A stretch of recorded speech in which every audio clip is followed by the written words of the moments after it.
Well, now the situation in North Korea is starting to get a lot worse. Both South Korea and Japan have announced that they are going to shoot down the North Korean rocket. The rocket that's carrying that satellite into space. South Korea says if it goes off course, they're going to shoot it down. Japan says if it enters their territorial space, they're going to shoot it down. Now, how much do you want to bet that they're just going to shoot it down anyway?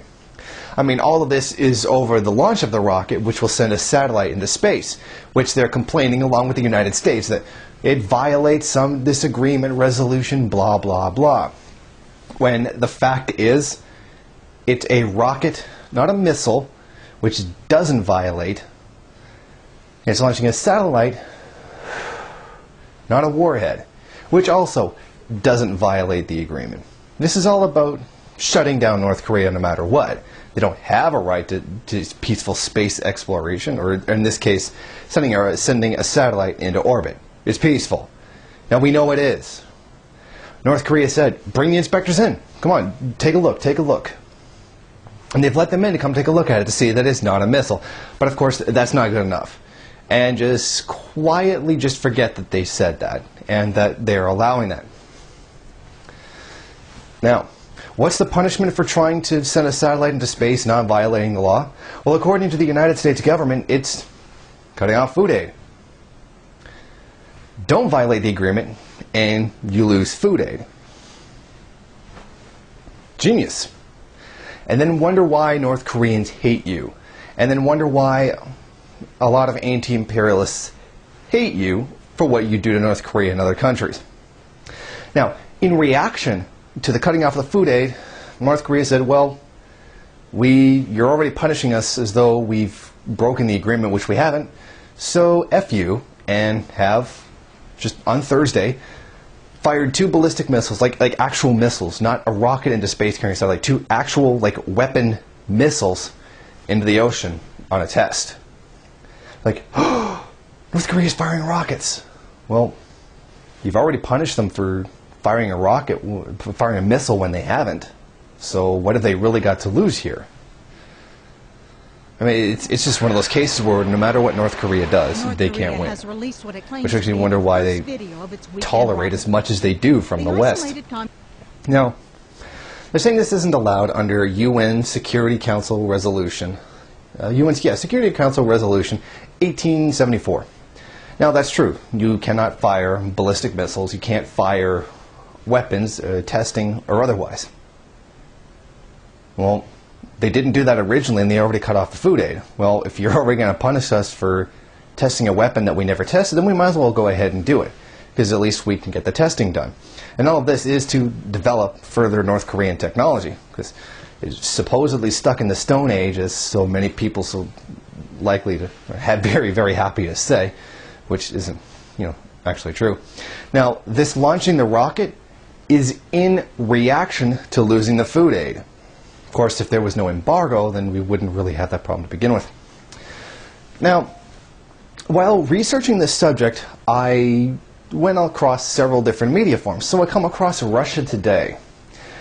And now on Russia Today, they had James Corbett. For people who know, James Corbett has his own thing, the Corbett Report, and I've listened to it a couple times.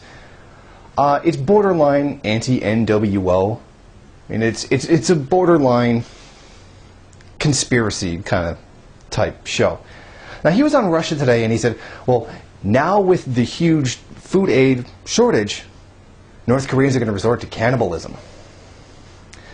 Now, I'm pretty sure that I've already dealt with this accusation of cannibalism before in Children of the Secret State Debunked, where the only evidence of cannibalism in North Korea was a bunch of crayon drawings by defectors who can't confirm their identity, show any proof that they're actually North Korean, won't show their faces, and won't even at least give their names. Of course. So James Corbett has seemingly taken that as truth and says, well, now it's going to happen again. There's going to be people resorting to cannibalism in North Korea again. So I've decided exactly what I'm going to do. I am going to go ahead and present that same kind of proof to everything else. You know the robocall scandal that's been such a big problem now? With, what was it now? Over 200 ridings out of our, I believe it's 308 ridings, so almost about 2/3 of all the ridings have been affected by this robocall scandal, which the Sun Media and the rest of the right-wing whores, actually I'm pretty sure it's even just Sun Media at this point, are trying to pretend is nothing and it's a complete invention by the media. Yeah, 2/3 of all the writings. Just about, yeah, right. So how about this? You know what I did? I went out and I found proof that Stephen Harper stole this election with robocalls. Here it is. Here's Stephen Harper in his tie talking to a robot that's on the phone and telling people to vote somewhere else. See? I've got a crayon drawing of the election being stolen by a robot. I've now just proven that Stephen Harper did in fact steal the election with robocalls. It's just that simple. It really is just that simple.